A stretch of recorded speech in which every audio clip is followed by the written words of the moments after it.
En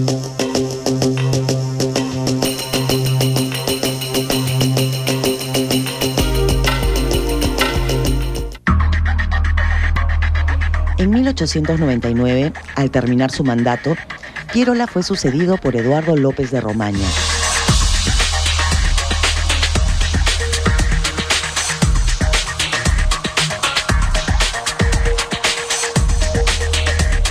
Un candidato que surgió de la unión del Partido Demócrata y el Civil. El candidato natural del pierolismo habría sido Billinghurst, quien era veterano de la Guerra del Pacífico, ardoroso militante y hombre de empresa y fortuna. Porque bueno, esa era la alternancia lógica en el gobierno. Era un civilista el que tenía que sucederle a Piérola. Y había en el civilismo toda una burocracia partidaria que esperaba. Dentro de ellos luego va a estar Manuel Candamo, que estaba haciendo sus méritos desde mucho antes. Pero Piérola prefirió la convivencia pacífica con sus enemigos de antaño, los civilistas.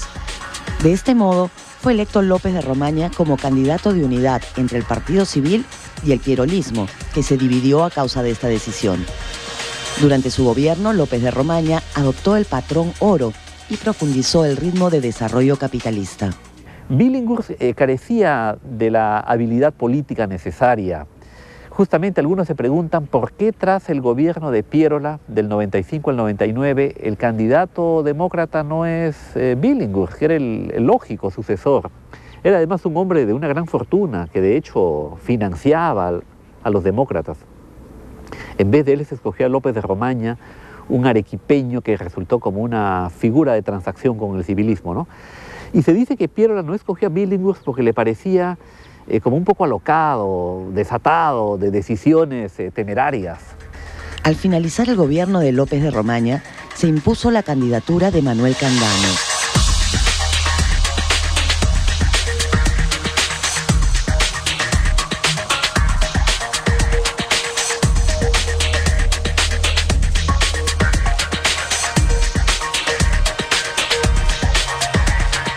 Con este gobierno comienza el predominio absoluto del Partido Civil y el ocaso del pierolismo. Tenía una actividad, digamos, empresarial y de actividades financieras, y paralelamente tenía esta vocación política que lo llevó a ser pues teniente alcalde de Lima y tener otros cargos importantes, y sobre todo yo diría que su vida política, más que por la presidencia, que fue muy breve, destaca su labor como parlamentario. Candamo era un empresario y político de gran éxito. Había estado en el cautiverio en Chile durante la Guerra del Pacífico. Luego de la caída de Lima y a causa de su compromiso con la resistencia nacional, fue apresado y deportado a Chile.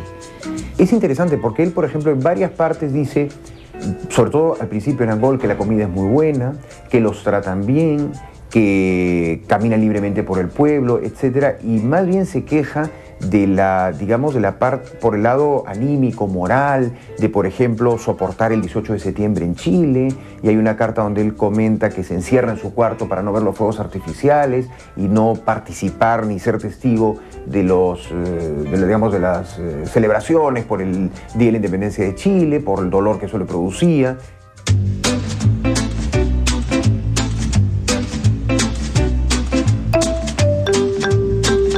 Desde allí desarrolló una interesante correspondencia con su esposa, Teresa Álvarez Calderón.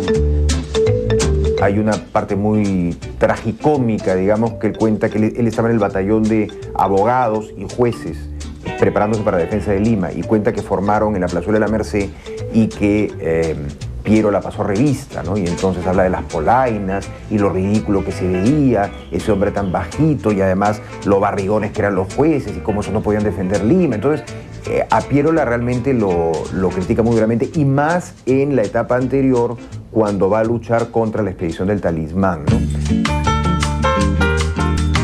Este epistolario acaba de ser publicado por sus descendientes, los historiadores José Agustín de la Puente Candamo, nieto del presidente, y José de la Puente Brunque, bisnieto de Candamo.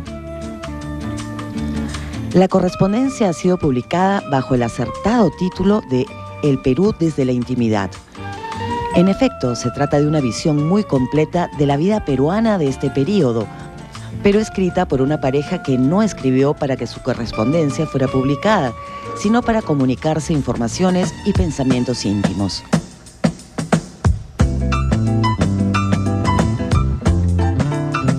La posición política y social de la familia y los difíciles momentos que atravesó aumentan el interés de este libro, que retrata bien a las familias de notables que condujeron al Perú durante esos años. Y entonces él dice, bueno, yo creo que el Perú, a pesar de todo el desastre, se puede hacer fortunas en el Perú, es un país que puede progresar, etcétera, ¿no? Pero la visión definitivamente es una visión, sí, positivista, occidentalizante, muy afrancesado. Manuel Candamo murió menos de un año después de haber asumido el poder. Un cáncer al estómago terminó con sus días y después de una corta transición asumió el mando José Pardo.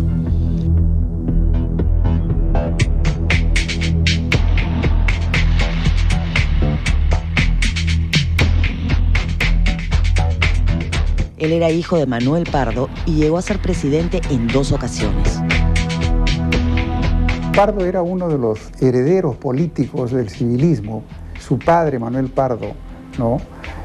Había sido el fundador y él es uno de los beneficiarios de esa fundación, ¿no? Esa es una de las constantes de la historia del Perú, ¿no? Esta suerte de linajes políticos. Entonces José Pardo era un hombre típico de la República aristocrática, un hombre típico de los notables del siglo XIX. Representaba el espíritu de la República aristocrática, ¿no? Gente pragmática, hombres de negocios, más que grandes ideólogos o intelectuales. Con José Pardo tomó el poder el núcleo duro de la oligarquía. Se trataba de las verdaderas familias limeñas de antigua prosapia, pero eran un grupo muy reducido y cerrado. No lograron conservar el poder en sus manos. Pronto hubo una intensa lucha fraccional en el Partido Civil. El grupo comandado por Pardo se enfrentó a los recién llegados. Ellos provenían de provincias y fueron aliados indispensables del grupo limeño para gobernar eficientemente el país. Pero los recién llegados no se contentaron con ser incorporados en forma subordinada, sino que buscaron el poder total. Su representante era Augusto B. Leguía, personaje crucial de la historia republicana. Enemigo o opositor al bloque de José Pardo, que era el de la dinastía, digamos, la línea oficial. Al no ponerse de acuerdo ambos bloques, entonces él desarrolla su propio proyecto.